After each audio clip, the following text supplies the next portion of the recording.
The Dennis O'Keefe Show. Starring Dennis O'Keefe.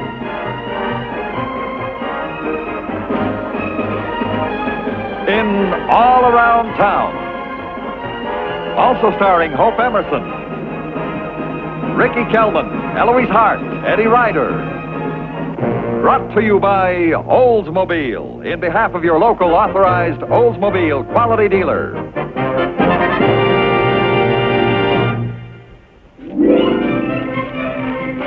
Dad, won't you put a little item in your column that I still have 10 tickets to get rid of? Oh, come on, Randy. Already bought 8 of those tickets for your Boy Scout Jamboree. One of the first things I learned when I was a scout was not to bankrupt your father. Then how am I going to unload these? It's easy. You just ring the bell, and when they open up, you say, "Good morning, sir. Would you like to buy a ticket to the Boy Scout Jamboree?" And you flash that winning smile of yours, and you just watch them dig in their pockets. Come on. Come on, give. Good morning, sir. Would you like to buy a ticket to the Boy Scout Jamboree? Oh, yes, son. I'd be very happy to. Here you are. And my ticket, please. Gee, Dad, I put the whammy on you. Long time ago, Randy. Long time ago. Good morning, madam. Would you like... Turn it off, boy. You already nailed me for 4. Come on, Randy. I don't have to go to the office for an hour yet. I'll get you started. No, I don't want to keep all this cash in the apartment overnight. Somebody might walk in here and... Get over here, Bonnie. Get over here as quick as you can.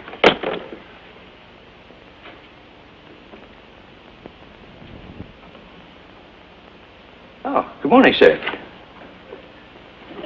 Oh, I'm Hal Town. This is my son, Randy. We live just down the hall. Yeah, what do you want?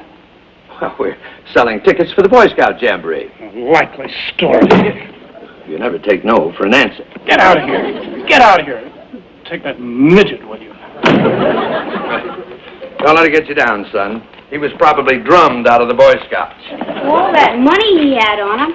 You think he could afford $1? Yeah, wouldn't you? Well, Mrs. Harmon will give us a much friendlier reception. Dad, she moved out last week. People by the name of Valentine live here now. No, is that so? Oh. Hello. How do you do? I'm Hal Town. This is my son, Randy. We're your neighbors in 12A. It's so nice to meet one's neighbors. I'm Mrs. Valentine. Mrs. Valentine. I wonder if we could interest you in a ticket to the Boy Scout Jamboree. They're only $1. You wait right here. I'll get some money for my husband.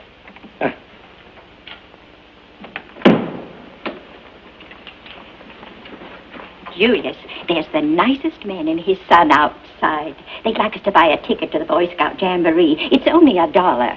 Of course, my dear. Not that one. I just printed it. It's still wet. I think that little boy would like some of my cookies. Dear, you're not as young as you used to be. You should cut down on your baking. Well, as long as we're using the stove to dry money, it's a shame to waste the gas. This one's dry.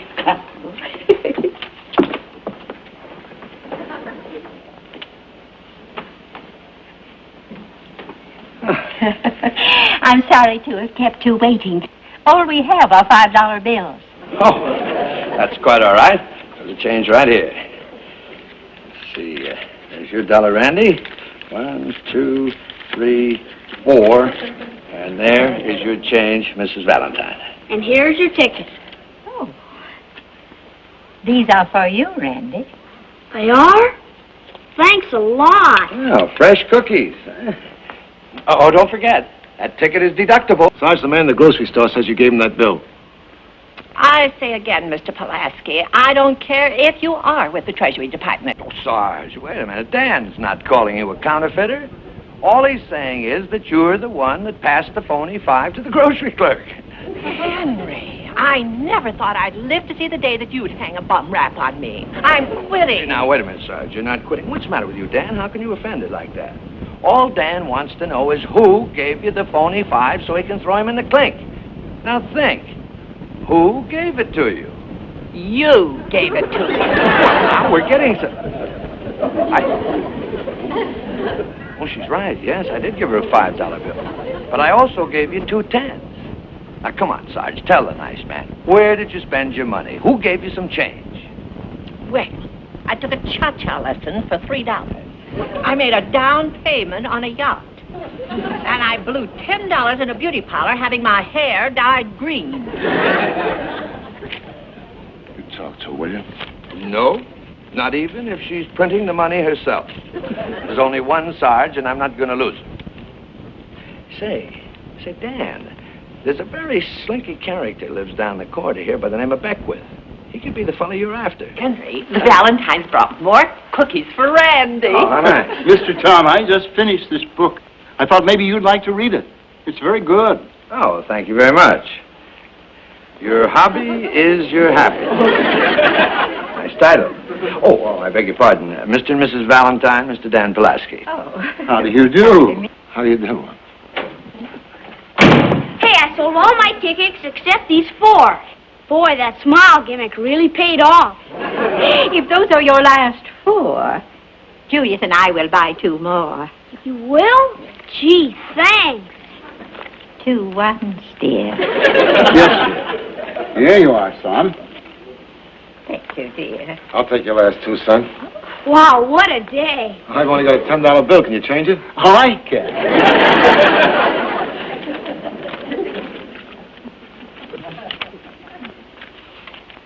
Thank you. There you are, son. Dad, have you changed for a 5? Yeah, I think so. Let's see here. There we are. 1, 2, 3, 4, 5. Yeah, ready? Right. Thank you, son. Well, I've got to report in. Tell Miss Hadley and your secretary, Elliot, I want to see him in your office this afternoon. Yeah, well, wait a minute, Dan. I'm going down there right now myself. I'll ride downtown with you. I can call Miss Hadley from there. The bills are being passed in a radius of 3 square blocks. I'm going to nab that counterfeit if I have to search every apartment in this neighborhood. Good boy. Don't forget this Beckwith fellow. Who is Mr. Pulaski? He's a T-man. And with him on the case, that counterfeiter doesn't stand a chance. Well, Sarge, I've got to go turn in the rest of my scout money now. Well, on your way back, Randy, will you stop at the grocery store and get me I have over $300 on me. You've got to get rid of it, dear. And hurry right back. I will. Miss Sargent, if you'd like, I'll write out the recipe for the cookies. I'd love to have There's a trick about greasing the pans that I want to show you. So let's go into the kitchen. Julius, why don't you occupy yourself with a book? There's nothing like a book to get rid of your problems.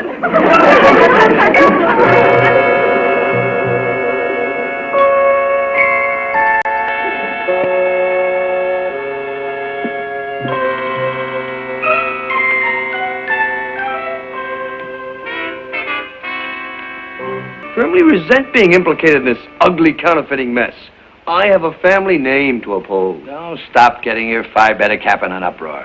All right, I confess. My publicity business is a cover-up for my counterfeiting racket. Slap the handcuffs on me. Karen, you know as well as I do that Dan Pulaski doesn't think either one of you have anything to do with the counterfeiting. He's just trying to trace those phony $5 bills.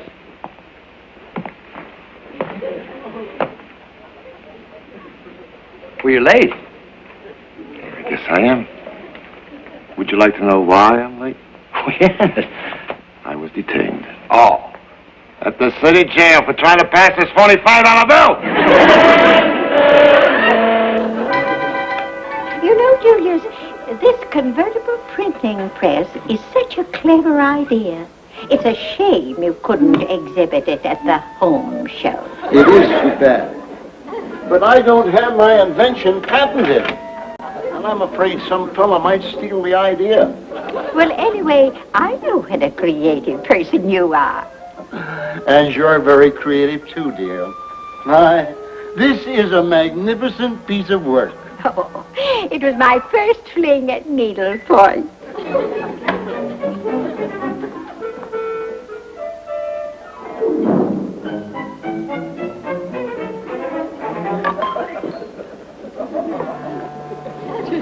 Good. No answer from the Beckwith apartment. The coast is clear. Well, Now, is it absolutely necessary to involve me? I'm very happy to serve as your secretary, but not as your cellmate. Oh, there's no Sing Sing fever connected with this, Elliot. I just want you to stick around and rush the story to the paper when I crack the case. Well, what makes you so positive that Beckwith's the counterfeiter? One, when Randy and I knocked on his door the other day, he was afraid to open it. He was also very nervous and shifty. Two, he had a handful of money, and when he saw me looking at it, he hid it behind his back. Come to think of it, it reeked of fresh printer's ink. Three, I suspect any man that slams the door on us Boy Scouts. I can get the Beckwiths along the terrace. You stay here. I'll be right back with the evidence.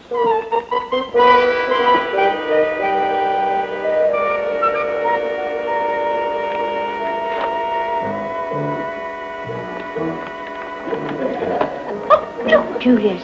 It's that nice Mr. Town. Wonder what he's up to.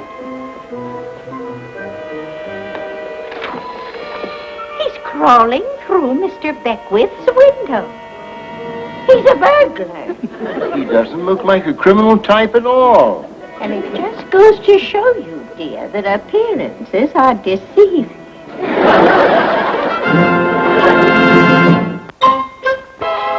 No cauliflower. No cauliflower. No cauliflower. Beckwith's money is all good. Well, then it has to be returned to him. Yeah. Here, take it back. The least you could do is ask for volunteers. Oh, well, now, Elliot, look, please. Elliot, I can go to prison for this. Mr. Town, you have a choice. You can either go, or they'll drag you. Elliot, come back here.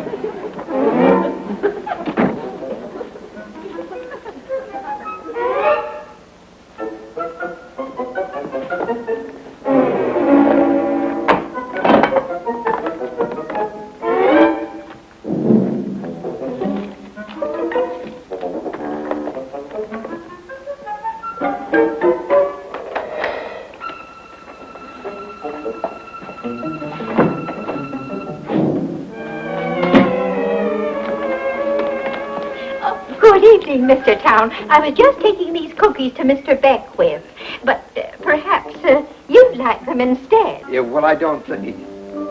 Yes.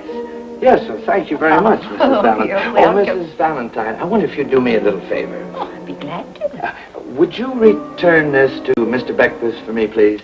Oh, yes, I'm so glad. You'll sleep better now, won't you? Yeah? Oh, and if he acts a little upset, just ignore it.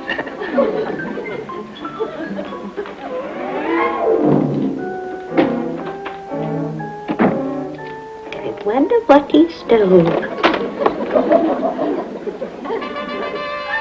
Bingo!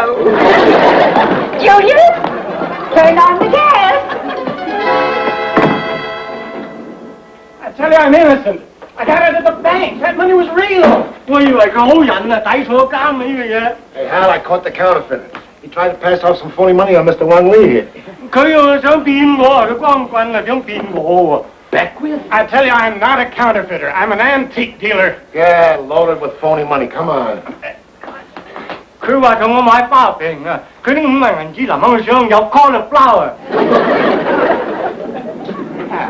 work, Dad.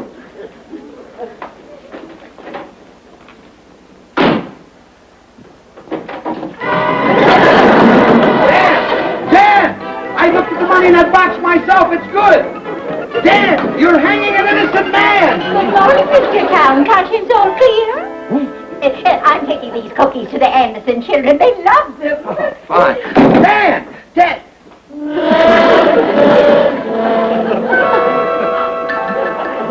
No. Oh, no, not that sweet old lady. No, don't let the cookies fool you.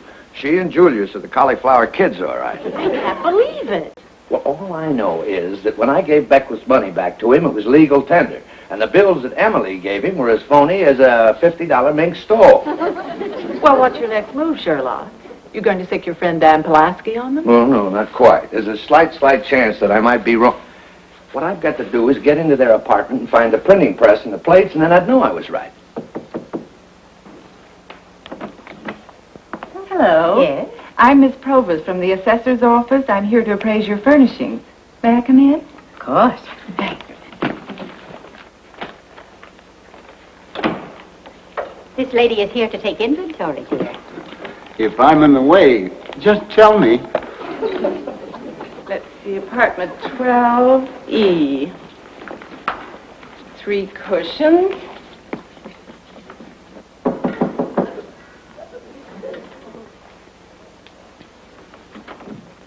Oh, come in, Mr. Town. How nice of you to drop in. Miss Provost. I thought so. She's just been up to my apartment. Now, you two nice people are so innocent and unsuspecting, I want to help you. If you don't watch her, she'll appraise your furniture so high they'll raise your taxes. Oh, dear. We're on a budget. Yeah, well, don't worry. Just leave everything to me. And what would your estimate of that chair be, young lady? $150. $150. How ridiculous. Well, look, all you have to do is feel it, and you know that that's K-Park. It isn't down. There's hardly any springs at all, and very little padding. And as for the workmanship, look underneath there. Do you see anything? No. You don't. Oh, well, there you are. You see, it's hardly worth more than, say, $50. All right, $100. What about this Oriental? Oriental. My dear young lady, if you'd ever been in Armenia, you would know that you can tell an Oriental rug by the feel underfoot. And this is definitely not an Oriental. I've already appraised those. Oh, I see. Yes. This looks like an original. An original? Why, now look. Oh, I'm terribly sorry. I've knocked over your pretty magazine rack. An original? Why, it's obviously nothing but a print. I'll prove it to you. You see that there's absolutely nothing back here that would even indicate that it's an original. Look at the frame. You can buy the frame for $2.98 in any dime store. I suppose now you're going to tell this nice couple that these simple little bookends are worth a fortune to them. This is a lovely antique. You're referring, I suppose, to this imitation needlepoint? I don't know how you got this job, Miss Provost. Now, look, all you have to do is feel that, and you can tell. And look under there, you see that it is absolutely nothing but a rank imitation. And I suppose now that you'll tell us that this is a priceless heirloom or something. The workmanship on it is just terrible. Nails don't dovetail. Julius, do you have a feeling that something isn't quite kosher? Emily, I think they're trying to nudge us into the clink. All right, $30. Well, that's better. Huh? $30, you see.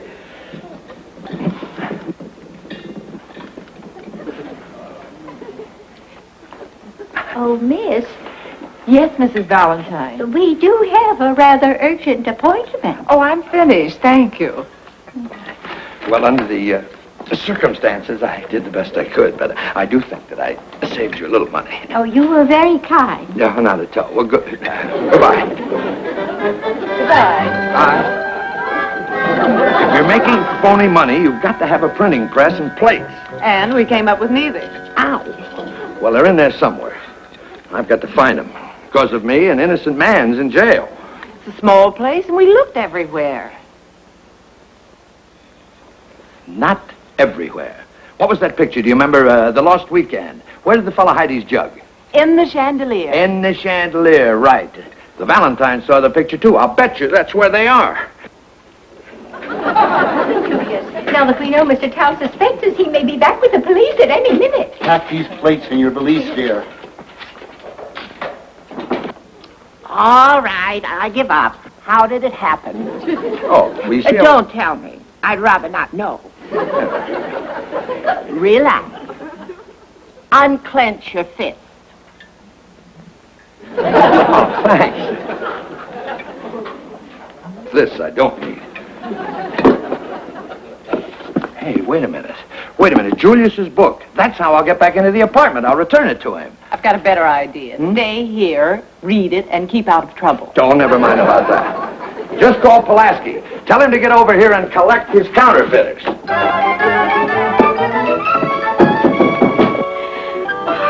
is it? Oh, Mr. Tao. Yes.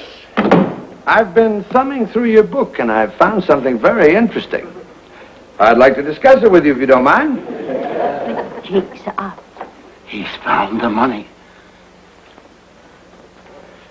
You know, you've got a very crooked chandelier here. I think I better check it. We might as well make a clean breast of it, Julius. I'll get the plates while you put the press together.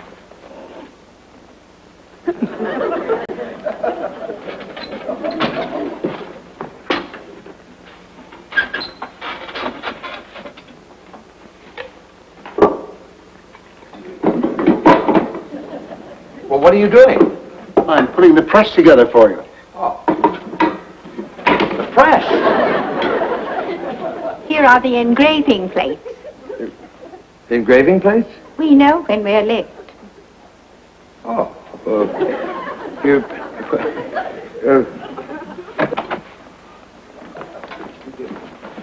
You were right. They were in the chandelier. In the chandelier? They were? I mean, no. Yes. What an ingenious way to disguise a press. How did you ever discover it, Hal? Well, it was easy. He started to put it to... well, I'd rather not talk about it now. He's the modest type, Dan. Well, I'll send somebody over to pick this up later. You'll have to come along with me. Aren't you glad you decided to go straight, Mr. Town? Maybe they'll send us to the State Farm, Emily. We've always dreamed of living on a farm. Come on, Hal. This is no time to be a shrinking violet. How did you do it? How did I do it? Oh, well, I walked in and I showed this book to Mr. Valentine, and he said, well, it's too complicated, Karen. I'll tell you about it later on.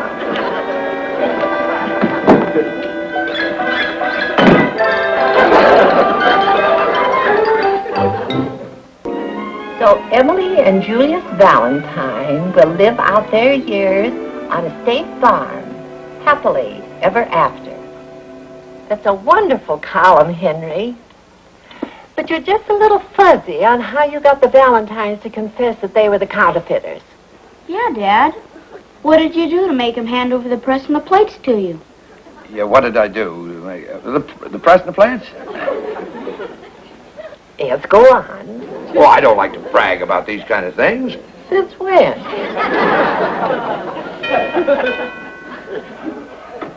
Main thing is I caught them. How I did it doesn't matter. I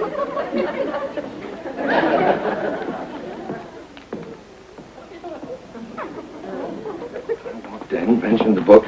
Valentine said...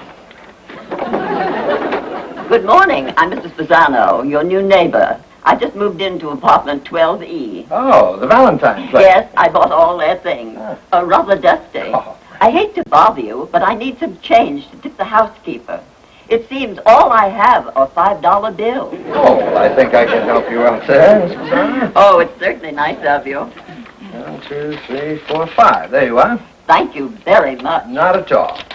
You just drop in any time, Mrs. Pisano. Thank you. Bye.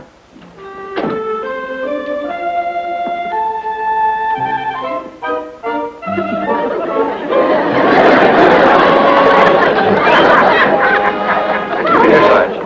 Take that $5 and for heaven's sakes, give it back to that grocery man you gave the phony to. I'm glad it's all over. Uh-huh.